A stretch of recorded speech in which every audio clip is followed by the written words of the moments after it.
Assalamualaikum, salam Malaysia Madani. Kanta 744 mendahului berita. Kami mulakan dengan rangkuman berita utama dalam segmen esensi. Perdana Menteri menjelaskan penggunaan mata wang tempatan bagi tujuan perdagangan dan ekspor menjadi langkah terbaik buat Malaysia memperkukuh nilai ringgit. Malah beberapa negara seperti Indonesia, Thailand dan China telah mula menjalankan urusan perdagangan menggunakan ringgit Malaysia sekaligus mengurangkan kebergantungan negara kepada dolar Amerika Syarikat. Perdana Menteri memberi keyakinan kerajaan akan melakukan perubahan bagi memastikan setiap projek pelaburan dari luar negara dapat diluluskan dengan segera. Langkah itu perlu dilaksana memandangkan terdapat kebimbangan yang disuarakan berkaitan projek berkenaan. Sementara itu, Datuk Seri Anwar Ibrahim memaklumkan isu berkaitan kos sara hidup adalah antara perkara yang akan dibincangkan pada pertemuannya dengan Perdana Menteri Thailand. Pertemuan itu juga akan membincangkan mengenai langkah-langkah untuk membantu mengurangkan beban yang dihadapi rakyat di kedua-dua negara. Perdana Menteri Thailand itu dijadual tiba pagi esok untuk lautan kerja 2 hari ke Malaysia. Satu dasar baharu dirangka bagi mengurangkan beban kerajaan yang melibatkan tanggungan subsidi 81 bilion ringgit akibat peningkatan kos import bahan makanan yang sedang berlaku di seluruh dunia. Perdana Menteri memberi jaminan dasar tersebut akan memastikan hanya mereka yang benar-benar layak diberi bantuan. Pengumuman dasar baharu itu dijangka dibuat dalam Belanjawan 2024 Jumaat ini. Menteri Ekonomi memaklumkan kerajaan akan memperkenalkan sistem subsidi bersasar pada 2024. Ia bagi membantu meringankan beban fiskal kerajaan pada masa sama, mengurangkan kemiskinan dan ketidakseimbangan. Keputusan akhir mengenai model-model tersebut akan diputuskan Jemaah Menteri. Kementerian Sumber Asli Alam Sekitar dan Perubahan Iklim telah bersiap siaga lebih awal bagi menghadapi kejadian El Nino. Menterinya berkata beberapa langkah proaktif turut diadakan, antaranya pengaktifan pelan tindakan pembakaran terbuka kebangsaan dan memperkasakan pemantauan komuniti melalui program pasukan pemantau pencemaran 3P. Sementara itu, Datuk Seri Fadilah Yusof mengarahkan semua agensi supaya bersiap siaga bagi menghadapi banjir terutama di Pantai Timur. Ini termasuk persediaan perancangan, terutama keselamatan serta kebajikan penduduk terjejas di samping kesiapsiagaan semua agensi, khususnya pemberi bantuan dalam menguruskan sumber dan logistik. Sebuah kilang beras di Kedah disita selepas disyaki menyorot 180 tan metrik beras putih tempatan bernilai RM405,000. Tindakan diambil menerusi operasi beras putih tempatan semalam. Timbalan Menteri KPKM memaklumkannya selepas menyertai operasi pemantauan ke atas sebuah kilang beras di Alustar. 13 lelaki termasuk 3 warga Myanmar ditahan kerana disyaki terlibat sindiket penyelewengan diesel bersubsidi di Kedah. Ketua Polis Daerah Kuala Muda memaklumkan 74,600 liter diesel bersubsidi bernilai RM162,628 dirampas. Serbuan dilakukan di 4 lokasi di Sungai Petani pada Isnin. Siasatan terhadap bekas pegawai bank Goldman Sachs Roger Ng Chong Hua akan menjurus kepada modus operandi penjualan nota security dan bon miliknya yang dipercayai digunakan dana 1MDB. Ketua Polis Negara bagaimanapun tidak dedahkan keseluruhan aset milik Roger Ng. Jelas beliau maklumat mengenai modus operandi itu penting, termasuk mengetahui jika terdapat individu lain yang terlibat. Ini pula kes penipuan pelaburan tidak wujud secara dalam talian di Genting Highlands. 20 lelaki termasuk 5 warga asing ditahan.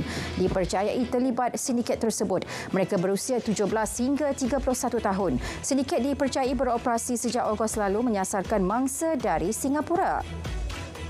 Kertas siasatan berhubung kes 15 anggota polis serta 2 timbalan pendakwa raya yang ditahan dalam serbuan di sebuah pusat hiburan di Seremban Ogos lalu telah dirujuk kepada pejabat timbalan pendakwa raya untuk tindakan lanjut. Ketua Polis Negeri Sembilan memaklumkan keputusan saringan air kencing kesemua 17 suspek juga telah diperoleh dan mendapat sebahagian daripada mereka positif dadah. 73 kertas siasatan dibuka libatkan 32 pegawai kanan, pegawai rendah polis dan pegawai awam kontingen polis Kedah dari Januari hingga September lalu. 21 kes babitkan jenayah, 4 kes SPRM, 7 kes dadah, 3 kes syariah dan 38 kes tata tertib. Ketua Polis Kedah Datuk Fisul Saleh memaklumkan setakat 8 Oktober lalu 12 pegawai kanan dan anggota polis dibuang kerja, manakala 28 lagi ditahan kerja dan 12 orang digantung kerja. JPJ Terengganu mengeluarkan 42,149 notis kesalahan kepada pemandu kenderaan membabitkan kesalahan cermin gelap sejak tahun 2019. Jumlah itu turut melibatkan 7,444 notis kesalahan yang dikeluarkan dalam tempoh Januari hingga Ogos tahun ini. 4 lelaki dihadapkan ke Mahkamah Magistrate Baling atas pertuduhan bunuh warga emas di Kuala Ketil 1 Oktober lalu. Bagaimanapun, tiada pengakuan direkodkan kerana kes bunuh berada bawah bidang kuasa Mahkamah Tinggi. Tertuduh hanya mengangguk faham di hadapan hakim selepas pertuduhan dibacakan jurubaca. 14 Disember depan ditetapkan untuk sebutan semula kes. Seorang penganggur dihukum penjara 2 tahun selepas mengaku bersalah atas pertuduhan menggunakan gelaran palsu Datuk Seri di Bandar Penawar Johor pada April 2018. Tertuduh Imran Tolut 50 tahun didakwa menggunakan gelaran tersebut di sebuah hotel tanpa kebenaran bertulis daripada ke bawah Duli Yang Maha Mulia Sultan Pahang. 32 rumah rosak akibat ribut di Batu Pahat, Johor petang semalam. Antara kawasan terjejas ialah Kampung Kalung Parit Kalung, Kampung Sungai Kalung Getah, Kampung Parit Kalung Getah dan Kampung Parit Kalung Gantung Laut. Bagaimanapun tiada PPS dibuka. Insiden pencemaran bau di LRA Sungai Selangor menyebabkan gangguan bekalan air dan tekanan air rendah di beberapa kawasan. Antaranya Kelang, Shah Alam, Petaling, Gombak, Kuala Lumpur, Hulu Selangor dan Kuala Selangor. Air Selangor memaklumkan setakat pukul 4 pagi tadi, keempat-empat LRA iaitu SSP1, SSP2, SSP3 dan Rantau Panjang sudah mula beroperasi. 1.86 juta ringgit diperuntukkan Majlis Agama Islam Wilayah Persekutuan MAWIP bagi menyantuni dan membantu golongan mu'alaf. Menteri di Jabatan Perdana Menteri Hal Ehwal Agama berkata bantuan itu meningkat setiap tahun disebabkan peningkatan jumlah mu'alaf. 232,427 pekebun kecil getah seluruh negara berdaftar di bawah RISDA akan menerima bantuan musim tengkujuh BMT tahun ini. Bantuan RM800 seorang itu akan diberikan secara berfasa bermula November depan. ATM akan distruktur semula menjadi sebuah angkatan masa hadapan dengan kredibiliti yang menepati kemajuan teknologi, cabaran masa depan dan ekspektasi rakyat. Panglima ATM berkata penstrukturan semula itu dibuat menerusi Pelan Strategi Ketenteraan Negara 2.0. Keupayaan ketiga-tiga perkhidmatan di bawah ATM akan dipertingkatkan secara holistik dan berpegang kepada trilogi 3M iaitu Man, Machine and Method.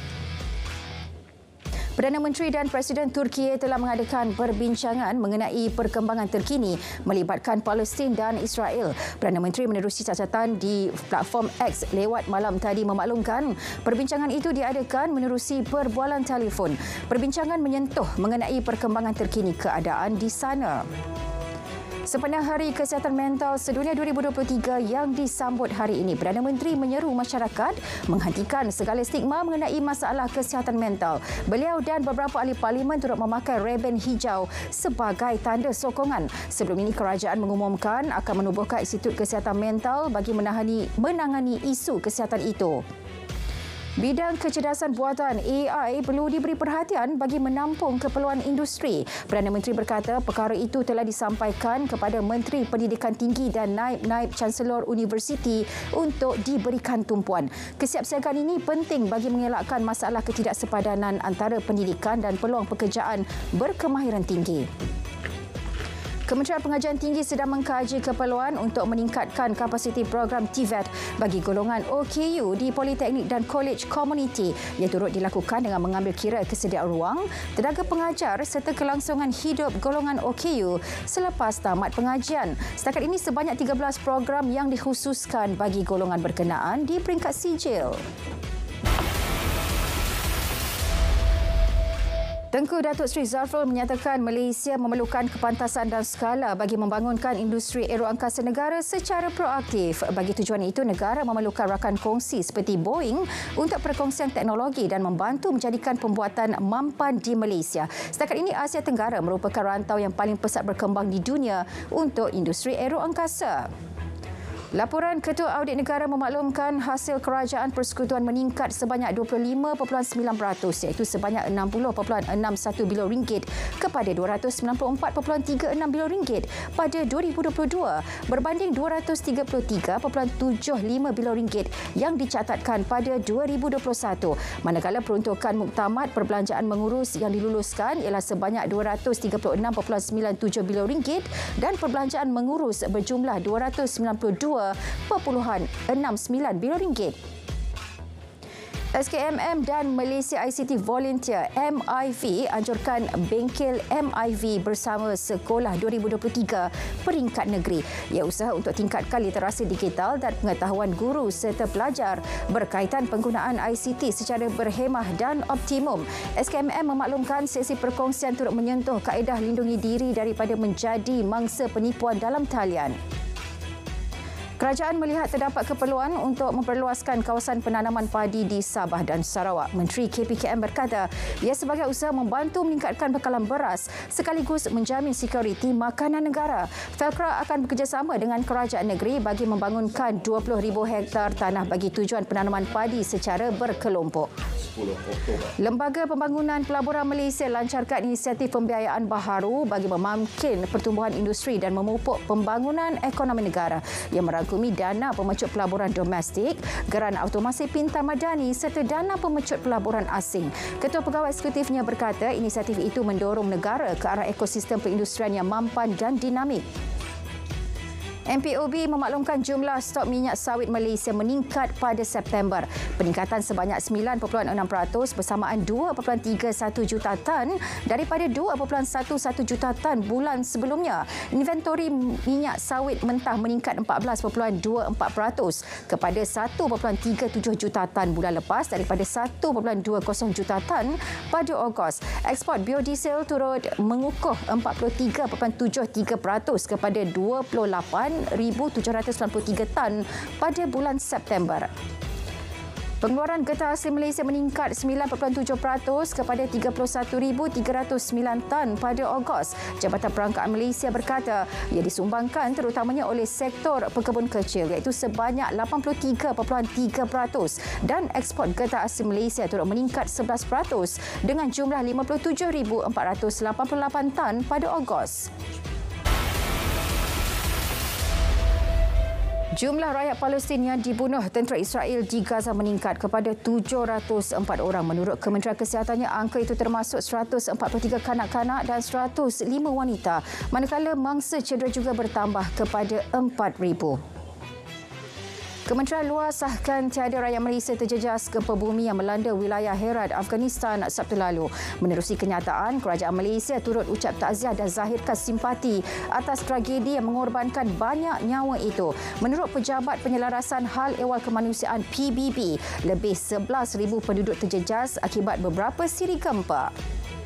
Manakala di Cameroon, usaha mencari dan menyelamat mangsa tanah runtuh di Mengkolo yang terletak di ibu negara Yaounde diteruskan.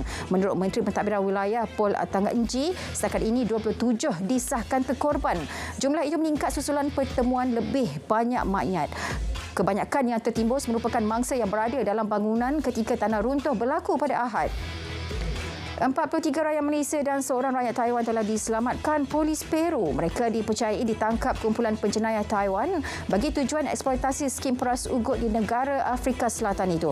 Mereka dipaksa membuat panggilan kepada syarikat di Malaysia dan Taiwan untuk menuntut wang dengan menyamar sebagai pegawai polis atau undang-undang. Pasukan penyelamat teruskan pencarian 150 individu yang hilang akibat banjir kilat di Himalaya, India. Kejadian akibat limpahan tasik glasier itu telah mengorbankan 42 individu. Ia antara bencana terburuk di rantau itu di dalam tempoh lebih 50 tahun.